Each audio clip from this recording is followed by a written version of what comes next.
नमस्कार, मैं कमल शर्मा आप सभी का आईबीएस शिमला के ऑफिशियल यूट्यूब चैनल पे स्वागत करता हूं। मैं आज सभी का पीजीटी पॉलिटिकल साइंस के सिलेबस के जो वीडियो है उसमें स्वागत कर रहा हूं, क्योंकि आप सभी को विदित है कि एचपीपीएससी ने कुछ समय पहले जो है वो पीजीटी की पोस्ट को लेकर अनाउंसमेंट की थी, जिसमें से कुछ पोस्ट जो है वो पॉलिटिकल साइंस को भी एलोकेट करी गई है। तो वो पॉलिटिकल साइंस यानी राजनीतिक शास्त्र की अगर हम बात करें, उसमें हमें क्या क्या चीजें देखने को मिलेगी। जो प्रीवियस ईयर पेपर हुए हैं, हमारे पास एचपीयू का सिलेबस है, इग्नू का सिलेबस है, आईसीडोल का सिलेबस है, या जो एनसीईआरटीज हमारे पास है, उनमें से किन एरियाज पे जो है वो आपसे सवाल पूछे जा सकते हैं,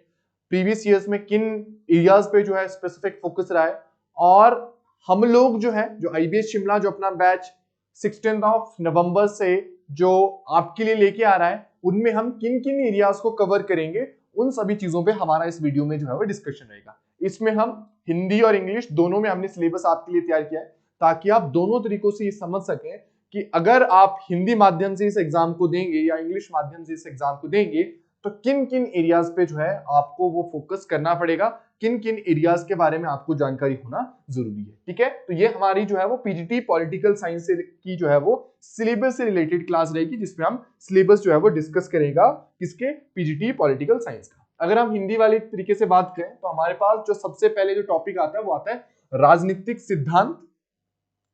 यानी पॉलिटिकल थ्योरी। उसका मतलब क्या है, अर्थ क्या है और उसकी उपयोगिता यानी यूटिलिटी क्या है, हमारे पास ये सबसे पहला टॉपिक हमारे पास आता है। कुछ कंसेप्ट्स आते हैं, कुछ अवधारणाएं आते हैं, जिसमें हमारे पास अधिकार यानी राइट्स के बारे में बात हम करेंगे, स्वतंत्रता यानी फ्रीडम के बारे में हम बात करेंगे, समानता चाहे हमारे पास इक्वलिटी के बारे में बात हो, जस्टिस के बारे में बात हो, सेकुलरिज्म के बारे में यानी धर्मनिरपेक्षता पे बात होगी, सिटीजनशिप यानी नागरिकता वाले कंसेप्ट पे बात होगी, और विकास यानी डेवलपमेंट वाले एस्पेक्ट पे भी हम जो इस पे फोकस करेंगे। भारतीय संविधान यानी इंडियन कॉन्स्टिट्यूशन का पार्ट भी काफी बार जो है पेपर में आता है, जिसमें हमारी कॉन्स्टिट्यूएंट असेंबली यानी संविधान सभा क्या थी, उसमें कितने मेंबर्स थे, कौन उनका हेड था, ये सारी चीजें। प्रस्तावना यानी प्रियम्बल हमारे पास क्या है, जो हमारा जो संविधान है, कॉन्स्टिट्यूशन है, उसकी विशेषताएं क्या है, फंडामेंटल राइट, और इसके साथ डीपीएसपी यानी directive principle of state policy, ये भी जो है हमारे पास सिलेबस में है। इसके अलावा संघवाद यानी फेडरलिज्म पे अगर हम बात करें तो हमारे केंद्र और राज्य के बीच में संबंध हमारे पास सिलेबस में होता है, यानी सेंटर और स्टेट के रिलेशंस कैसे हैं, किन किन एरियाज पे गवर्न होते हैं, क्या हमारे पास एब्सोल्यूट फेडरलिज्म है, क्या पूरा संघवाद है या थोड़ा कम संघवाद है क्या, ये तो इस तरीके की सारी डिस्कशन रहेगी। संघ सरकार यानी जो सेंट्रल गवर्नमेंट होती है उस पर हमारी डिस्कशन रहेगी, जैसे राष्ट्रपति, प्रेसिडेंट क्या होते हैं, प्रेसिडेंट की इलेक्शन कैसे होते हैं, कौन कौन उसमें पार्टिसिपेट करता है, क्या उनकी पावर्स होती है यानी शक्तियां उनके पास क्या होती है। प्रधानमंत्री हमारे हो गए, या जो मंत्री परिषद यानी जिसको हम इंग्लिश में काउंसिल ऑफ मिनिस्टर भी बोलते हैं। ठीक है, तो इन पे बातचीत रहेगी कि प्रधानमंत्री कैसे चुना जाता है, मंत्री परिषद का निर्माण कैसे होता है, अगर मंत्री परिषद को डिसॉल्व करना है तो किसके पास पावर है, और ये संविधान के जो है कौन से आर्टिकल के तहत जो है वो हमारे पास कवर होते हैं। संसद की हम बात करेंगे, पार्लियामेंट की हम बात करेंगे, कैसे उसमें काम चलता है, वो सभी चीजें हमारे पास जो इसके अंतर्गत रहने वाली। सर्वोच्च न्यायालय यानी सुप्रीम कोर्ट पे बात होगी, सुप्रीम कोर्ट के जज अपॉइंट कैसे होते हैं, क्या क्या उनके पास शक्तियां होती है, तो ये सारी चीजें भी हमारे पास सिलेबस में जो है वो रहती है। फिर हमारे पास आता है राज्य सरकार यानी स्टेट की गवर्नमेंट पे बात आएगी, जिसपे हमारे पास गवर्नर्स यानी राज्यपाल क्या होते हैं, क्या काम उनके पास होता है, प्रधानमंत्री की तरह ही मुख्यमंत्री और मंत्री परिषद कैसे चुने जाते हैं, क्या उनका काम होता है। सेंट्रल लेवल पे संसद होती है और स्टेट लेवल पे हमारे पास जो है वो जो स्टेट असेंबली यानी विधानमंडल होता है। और हमारे पास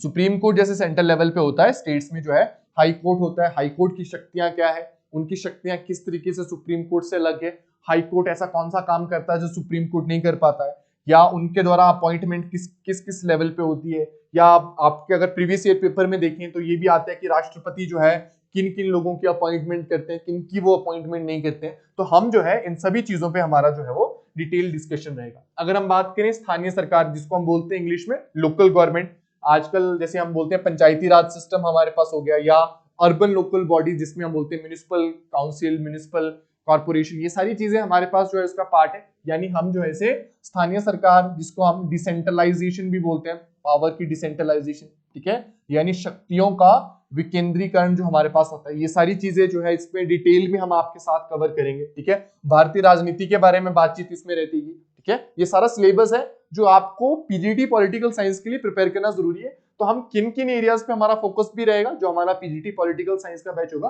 ये सारी चीजें इसमें, जैसे राष्ट्र निर्माण हमारे पास हो गए, यानी जो हमारे पास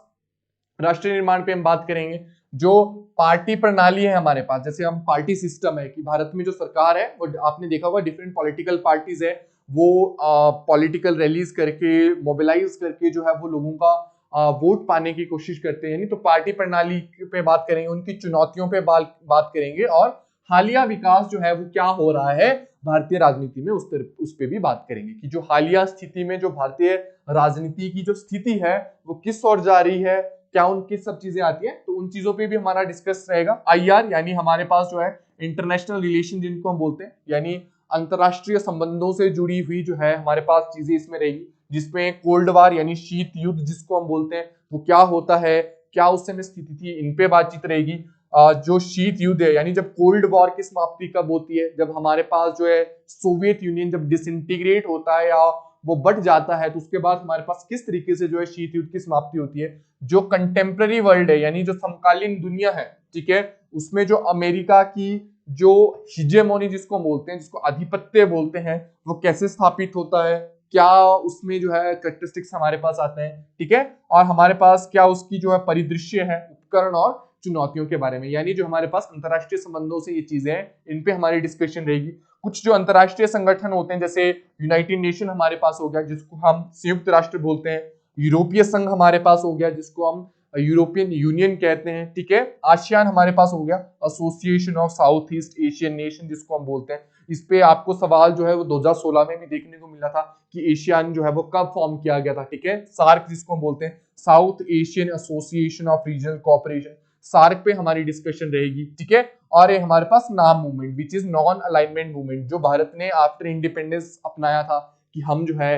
किसी भी महाशक्ति के साथ जो है वो नहीं मिलेंगे, उनके साथ अलाइन नहीं करेंगे, उनके साथ जो है वो मिलिट्री संबंध नहीं रखेंगे और एक इंडिपेंडेंट पॉलिसी लेके जो है वो आगे बढ़ेंगे। तो उस पर भी हमारी डिटेल में डिस्कशन होगी और ये भी आपकी सिलेबस का जो है वो पार्ट हमें देखने को मिलता है। ठीक है, अगर फिर हम बात करेंगे कि भारत की विदेश नीति क्या है, यानी भारत की जो है वो फॉरेन पॉलिसी क्या है, ठीक है, उसके उद्देश्य क्या है, ठीक है, उसकी जो है वो उद्देश्य हमारे पास क्या है, और जो यूनाइटेड नेशन है उसमें भारत की भूमिका क्या है, कि भारत उसमें जो है संयुक्त राष्ट्र में क्या भूमिका निभा रहा है, इस पे हमारी डिस्कशन रहेगी। ठीक है, भारत और अमेरिका के रिश्तों पे हमारी बातचीत रहेगी। ठीक है, कि भारत और अमेरिका के हाल फिलहाल में रिश्ते कैसे चल रहे हैं। भारत और गुट निरपेक्ष आंदोलन हमारे पास रहेगा, कि जो भारत का आंदोलन था कि जो विश्व है वो गुट निरपेक्ष होना चाहिए। ठीक है, वो पोल्स में डिवाइड नहीं होना चाहिए, उस पर हमारी डिस्कशन रहेगी। ठीक है, और भारत की जो विदेश नीति जो भारत ने रखी है उसके सामने हमें क्या चैलेंजेस देखने को मिल रहे हैं, क्या चुनौतियां देखने को मिल रही हैं, इस पे भी हम डिटेल डिस्कशन करेंगे। कि जो नेबरहुड हमारा है, जो हमारा, ठीक है, जो पड़ोसी देश हमारे हैं, उनकी किस तरीके से जो है चाइना की तरफ जो है वो झुकाव बढ़ रहा है, क्योंकि चाइना ने एक एम्बिशियस प्रोजेक्ट जिसका नाम है बेल्ट और रोड इनिशिएटिव ऐसे नामक प्रोजेक्ट जो लॉन्च किया है, कैसे उसके ऊपर जो है उनकी जो है वो बढ़ रही है, जो भारत के लिए विदेश नीति की एक बहुत बड़ी चुनौती जो है सामने पेश कर रहा है, उस पर हमारी डिस्कशन रहेगी। ठीक है, कि वो चुनौतियां हमारे पास क्या है, कैसे भारत जो है उन चुनौतियों से बाहर निकलने का प्रयास जो है वो कर रहा है। ठीक है, फिर हमारी जो है वो राजनीतिक सिद्धांत, थोड़े पॉलिटिकल प्रिंसिपल जो है उन पे बातचीत रहेगी, जिसमें हम जो है वो पारंपरिक यानी ट्रेडिशनल और मॉडर्न जो है वो दोनों दृष्टिकोण को मिला के जो है उस पर बात करेंगे कि राजनीतिक सिद्धांत जो है वो भारत के क्या है और क्या रहे। ठीक है, राज्य की बात करें तो हम स्टेट में प्रकृति क्या है, उनके कार्य क्या है, संप्रभुता या बहुलवाद जिसको हम प्लूरलिज्म बोलते हैं, कि जो प्लूरलिज्म जो प्रमोट हो रहा है कैसे उससे प्रमोट हो रहा है, सोवेरेनिटी कैसे जो है उससे बहाल हो रही है, और हमारे कार्य और प्रकृति पे भी हमारा जो है वो भाग रही है। ठीक है, सरकार पे भी हम बात करेंगे कि सरकार के अंग कौन कौन से, जैसे विधायिका हमारे पास जिसको हम बोलते हैं लेजिस्लेचर हम बोलते हैं, कार्यपालिका जिसको हम एग्जीक्यूटिव बोलते हैं, और हमारे पास जुडिशरी जिसको हम न्यायपालिका बोलते हैं। उनके शक्तियों का पृथक्करण यानी उनकी जो शक्तियां हैं वो कैसे डिवाइड करी गई है संविधान के द्वारा, क्या क्या विशेषताएं उसकी है, क्या क्या चीजें जो है वो तीनों जो अंग है उनको दी गई है, उन पे हमारी डिस्कशन रहेगी, और ये आपके सिलेबस का भी पार्ट है। नियंत्रण और संतुलन कैसे जो है वो चेक एंड बैलेंस बना के रखा है, ताकि कोई भी जो है वो दूसरे के काम में जो है वो क्या ना करे, हाथापाई जो है वो ना करे। ठीक है, उसमें हाथ आगे ना बढ़ाए। जो लोकतंत्र के जो हमारे पास सरकारों के प्रकार है उस पर हम डिस्कस करेंगे कि लोकतंत्र क्या होता है, तानाशाही क्या होती है, संसदीय यानी पार्लियामेंट्री और जो प्रेसिडेंशियल सिस्टम होता है, राष्ट्रपति सिस्टम होता है, उसमें क्या फर्क होता है, और हमारे पास संघीय और एकात्मक उसमें क्या डिफरेंस होता है, यानी फेडरल सिस्टम जो होता है सरकारों का उसमें, और जो हमारे पास यूनिटरी सिस्टम होता है उसमें क्या डिफरेंस होता है, किन देशों में हमें फेडरल सिस्टम देखने को मिलता है, किन देशों में हमें जो है वो यूनिटरी सिस्टम देखने को मिलता है, कब हमें जो है वो तानाशाही जैसी चीजें यानी कब जो हमें डिक्टेटरशिप कहां पे हमें देखने को मिलती है, क्या उसके कैरेक्टरिस्टिक्स होते हैं, कैसे वो लोकतांत्र या संसदीय या राष्ट्रपति प्रणाली से अलग होता है, इन पे भी हमारी जो है वो डिटेल में डिस्कशन रहेगी और ये सारी चीजें आपके सिलेबस का भी जो है वो पार्ट रहेगा। ठीक है, अगर हम आगे बढ़े और देखें उसके आगे हमारे पास क्या रहेगा, हमारे पास है जो पार्ट रिप्रेजेंटेशन है उसके क्या प्रिंसिपल है, प्रतिनिधित्व के सिद्धांत क्या है, यानी जो चाहे आप पॉलिटिकल पार्टीज से रिप्रेजेंट करने की बात करें या आप एमएलए एमपी बनने की बात करें, उनके क्या प्रिंसिपल है, क्या सिद्धांत है, यानी रिप्रेजेंटेशन ऑफ पीपल एक्ट की हम बात करेंगे इसमें। ठीक है, राजनीतिक दल की हम बात करें, जो पॉलिटिकल पार्टीज होती है उन पे बारे में बातचीत होगी, कैसे फॉर्म होती है, कितने तरीके की पार्टी सिस्टम हमारे पास है, कौन नेशनल पार्टीज है, कितनी स्टेट पार्टीज है और कितनी रजिस्टर्ड अनरिकॉग्नाइज्ड पार्टीज जो है हमारे पास है। दबाव समूह जिसको हम बोलते हैं, प्रेशर ग्रुप्स, विभिन्न विभिन्न प्रकार के जो है प्रेशर ग्रुप्स हमें देखने को मिलते हैं, कुछ हमें इंडस्ट्रियल बॉडीज के द्वारा होते हैं, कुछ जो है वो लेबर ऑर्गेनाइजेशंस होते हैं, कुछ जो एग्रारियन ऑर्गेनाइजेशन यानी हमारे पास कृषि क्षेत्र से जुड़े हुए दबाव समूह होते हैं। वो कौन से होते हैं, उनके काम क्या होते हैं, किस तरीके से वो जो है वो राजनीतिक दल से अलग होते हैं, क्या उनके काम होते हैं, किस तरीके से वो जो है वो हमारे पास जो है राजनीतिक दलों की पॉलिसीज यानी जो वो नई नई इनिशिएटिव लाते हैं कैसे उससे अफेक्ट होते हैं, इन पे भी हमारी डिस्कशन जो है वो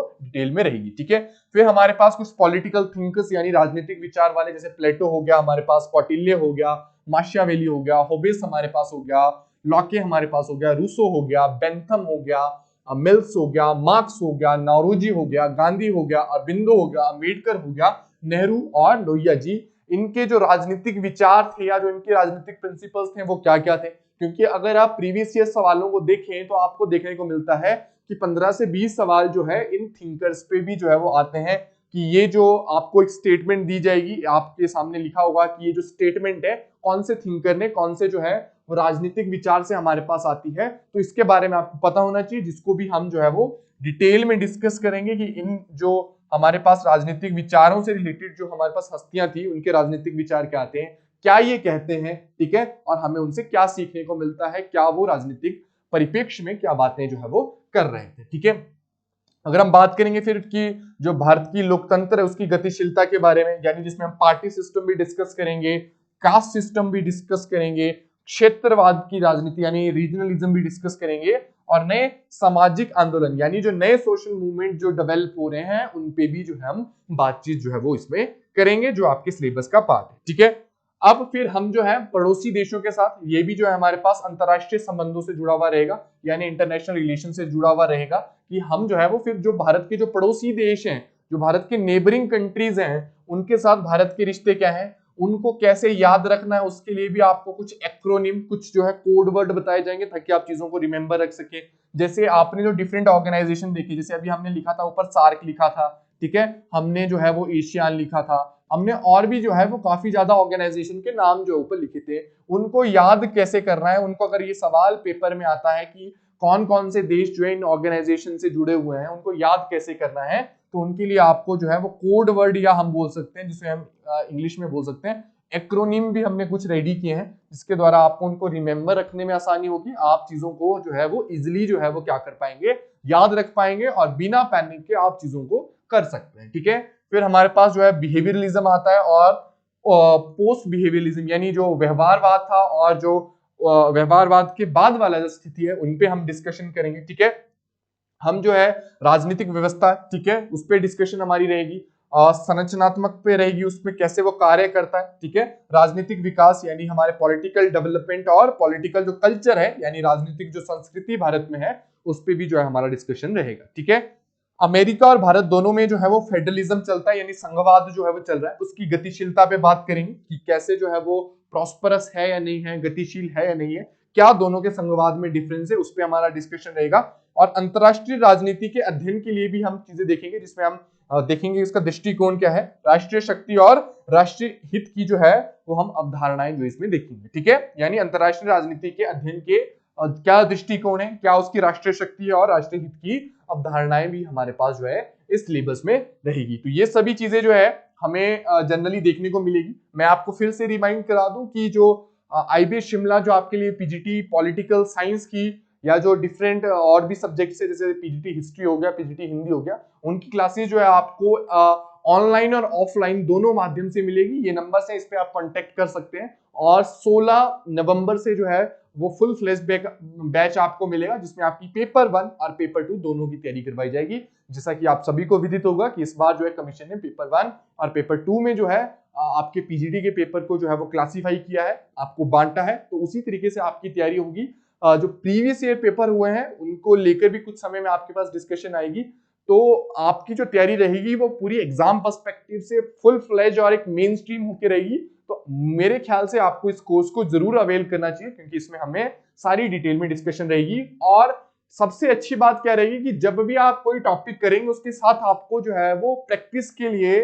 अध्ययन के लिए एमसीक्यूज भी जो है वो प्रोवाइड किए जाएंगे ताकि आप जिस भी चीज को पढ़ रहे हैं उस पढ़ने के बाद आपका जो माइंडसेट है वो एग्जाम के पर्सपेक्टिव से कैसे सवाल पूछे जाएंगे उसके अकॉर्डिंग बिल्कुल जो है वो बैठ जाए। तो आप चाहे कॉन्स्टिट्यूशन यानी संविधान पे पढ़ रहे हैं, संविधान की जो जैसे मान लो जस्टिस हो गया या समानता हो गया, न्याय हो गया, जो भी चीजें पढ़ रहे होंगे उसके उसी दिन जो है आपको नीचे एमसीक्यूज भी मिल जाएंगे। आपके वीकली और कुछ ऐसे टेस्ट भी रहेंगे, आपके लिए टेस्ट सीरीज भी लेके आएंगे जो कि आपकी सफलता में जो है वो बहुत इंपॉर्टेंट, एक बहुत महत्वपूर्ण साबित हो सकती है। तो इसलिए आपको इन कोर्स को जरूर अवेल करना है। अगर आप इंग्लिश माध्यम के तो आपके लिए भी सिलेबस जो है वो तैयार किया गया है। जैसे पॉलिटिकल थ्योरी होगी हमारे पास, उसका मीनिंग क्या है, उसकी यूटिलिटी क्या है, कंसेप्ट हमारे पास right, liberty, equality, justice, secularism, citizenship, development, ये सारी चीजें जो अभी मैंने आपको हिंदी में भी बताया, इंडियन कॉन्स्टिट्यूशन के बारे में कि असेंबली वगैरह वो सब चीजें क्या है, यूनियन गवर्नमेंट के बारे में चीजें हैं, स्टेट गवर्नमेंट के बारे में कि गवर्नर है यानी राज्यपाल है, हमारे पास जो है मुख्यमंत्री होते हैं, उनका मंत्री परिषद होता है, वो सारी चीजें, लोकल गवर्नमेंट, पंचायती राज हो गया, अर्बन लोकल बॉडीज हो गया, ये सारी चीजें आप देख सकते हैं कि हमारे पास हमने जो है आपके लिए डिटेल में जो है वो हिंदी और इंग्लिश में सिलेबस रेडी किया है। तो आप जो है इनके स्क्रीनशॉट भी ले सकते हैं अगर आपको लगता है कि आपको इंग्लिश में जो है उस चीज को सेव करके रखना है। तो ये आपके पास पॉलिटिकल थ्योरी से रिलेटेड चीजें आएगी, ठीक है। पॉलिटिकल थॉट्स है, प्लेटो हो गया, अरिस्टोटल हो गया, कौटिल्य हो गया, इन सबकी मैंने बातचीत आपसे कर भी ली है। तो ये हमारे पास डिटेल में इंग्लिश में रहेगा कि इंग्लिश में कौन कौन सी चीजें आपके लिए रखनी है। और फिर डायनामिक्स क्या है फेडरलिज्म की, यूएस इंडिया, जो हमने लास्ट स्लाइड में उसमें देखा था, ठीक है। तो आप चाहें तो आप इसकी जो है वो अपने पास स्क्रीनशॉट भी लेके रख सकते हैं। जैसे ही आप कोर्स अवेल करते हैं आपको ये जो है वो पीडीएफ के फॉर्म में हम आपको सेंड भी कर देंगे ताकि आप जो है वो जो भी पढ़ रहे हैं आप अपने सिलेबस के अकॉर्डिंग कनेक्टेड रहें ताकि आप जो है वो चीजों को बेहतर तरीके से इंटरप्रेट जो है वो कर सके, ठीक है। तो आज इसी के साथ जो हमारा ये डिस्कशन था इसको आज हम एंड करेंगे एंड आई होप आपको ये चीजें पसंद आई होगी। सिलेबस आपको बहुत डिटेल में हमने दे दिया है। ये बहुत डिटेल में हमने प्रीवियस ईयर पेपर को एनालिसिस करके, डिफरेंट चीजों के एनालिसिस करके आपके लिए बनाया है। आपको जो है वो अगर आप ऑफलाइन में आना चाहते हैं तो आपके सामने ये जो हमारे पास ये आपको जो है वो एड्रेस दिया गया है। और अगर ऑनलाइन भी अगर आप अवेल करना चाहते हैं तो आपको रिकॉर्डेड लेक्चर के साथ साथ लाइव क्लासेस भी मिल जाएगी। इस नंबर पे आपने जो अपनी क्वेरी को सेंड करना है। आपने इसे अंत तक देखा इस वीडियो को, आपका बहुत बहुत धन्यवाद। मैं आशा करूंगा कि आप सभी को जो है 16 नवंबर से इस पीजीटी पॉलिटिकल साइंस के बैच में आगे भी मिलूंगा। आपने इसे अंत तक सुना, बहुत बहुत धन्यवाद। नमस्कार, धन्यवाद।